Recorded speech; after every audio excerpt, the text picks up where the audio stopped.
கர்த்தருக்கு ஸ்தோத்திரம். கர்த்தராகிய இயேசு கிறிஸ்துவின் இன்ப நாமத்தில் இனிய வாழ்த்துக்கள். இன்றைய தியானத்திற்காக ஜெபித்த பொழுது தேவன் தந்த வசனம் ரோமருக்கு எழுதின நிருபம் 12ஆம் அதிகாரம் 16ஆம் வசனம். ஒருவரோடொருவர் ஏக சிந்தையுள்ளவர்களாயிருங்கள், மேட்டிமையானவைகளை சிந்தியாமல் தாழ்மையானவர்களுக்கு இணங்குங்கள், உங்களையே புத்திமான்கள் என்று எண்ணாதிருங்கள். நம்முடைய கர்த்தராகிய இயேசு கிறிஸ்து ஒரு மனதை விரும்புகிற தேவன். அதாவது நாம் யாவரோடும் ஏக சிந்தையாயிருக்க வேண்டும். அதாவது ஒருவரோடொருவர் ஏக சிந்தை உள்ளவர்களாக இருந்தால்தான் நாம் இருக்கிற இடத்துல ஒரு மனம் வரும். அதற்கு நாம் என்ன செய்ய வேண்டுமென்றால், மேட்டிமையானவைகளை சிந்தியாமல் தாழ்மையானவர்களுக்கு இணங்குங்கள். அல்லேலூயா. தாழ்மையானவர்களுக்கு இணங்குங்கள். மேட்டிமையான சிந்தை இருந்தால், அதாவது உங்களையே புத்திமான்கள் என்று எண்ணாதிருங்கள் என்று அந்த வசனம் சொல்லுகிறது. நமக்கு தான் எல்லாம் தெரியும், நாம் தான் அறிவுள்ளவர்கள் என்று நாம் மற்றவர்களை காட்டிலும் நம்மை மேன்மையானவர்களாக எண்ணினால் நாம் மற்றவர்களுக்கு இணங்கி போகிறது கடினம். ஏக சிந்தை வருகிறது கடினம். அப்படியானால் நாம் ஒரு மனமாய் இருப்பதும் கடினமாயிருக்கும். நம்மையே புத்திமான்கள் என்று நாம் எண்ணிவிடக்கூடாது என்று இந்த வசனம் நமக்கு போதிக்கிறது. இயேசு கிறிஸ்து சொன்னதின்படி சீஷர்கள் ஒரே இடத்துல ஒரே மனமாய் கூடி இருந்ததினால்தான் பரிசுத்த ஆவியானவர் அவர்களுக்கு அருளப்பட்டார் என்று பார்க்கிறோம்.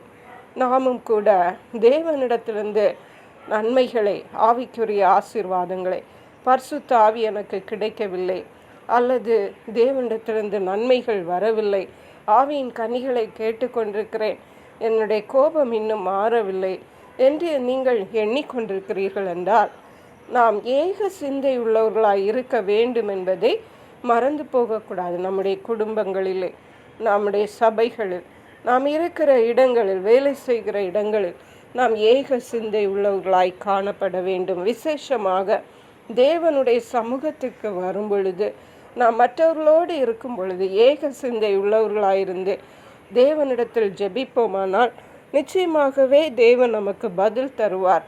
2 பேர் நாமத்தினாலே 2-3 பேர் ஒருமனப்பட்டிருந்தால் அவர்கள் கேட்கிறதை தேவன் தருவேன், செய்வேன், ஜெபத்திற்கு பதில் தருவேன் என்று சொல்லியிருக்கிறார்.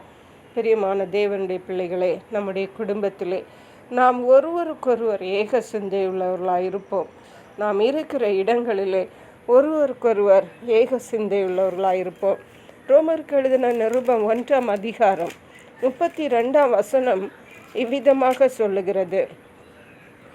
அதாவது 31, உணர்வில்லாதவர்களுமாய், உடன்படிக்கைகளை மீறுகிறவர்களுமாய், ஸ்பாவ அன்பில்லாதவர்களுமாய், இணங்காதவர்களுமாய், இரக்கமில்லாதவர்களுமாய் இருக்கிறார்கள்.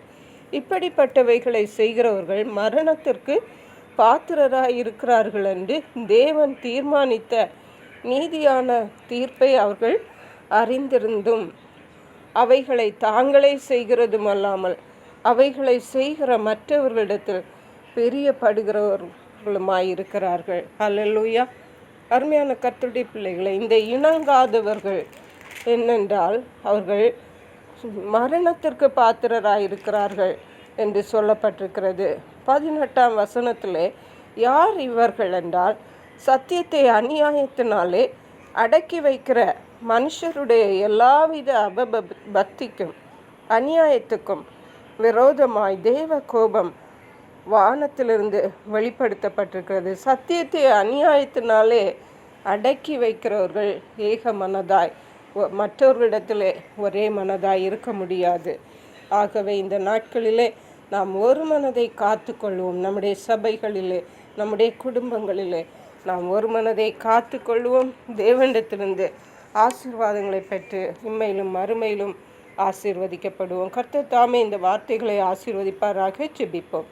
எங்களை கிருபையை நேசித்து பாதுகாத்து வழி நடத்துகிற எங்கள் அன்பின் தகப்பனே, ஆசீர்வதிக்கப்பட்ட இந்த நல்ல நாளுக்காக நன்றி. கர்த்தருடைய ஆலோசனையின்படி நாங்கள் இணங்குகிறவர்களாய் காணப்பட, ஒருவருக்கொருவர் ஏக சிந்தை உள்ளவர்களாய் காணப்பட கர்த்தர் எங்களுக்கு உதவி செய்வீராக. நன்றி பரிசுத்த ஆவியானவரே. துதி கன மகிமை உமக்கை செலுத்துகிறோம். மீட்பரும் இரட்சகருமாகிய இயேசு கிறிஸ்துவின் இன்ப நாமத்தில் ஜெபிக்கிறோம் எங்கள் அன்புள்ள பரமபிதாவே. ஆமென். God bless you.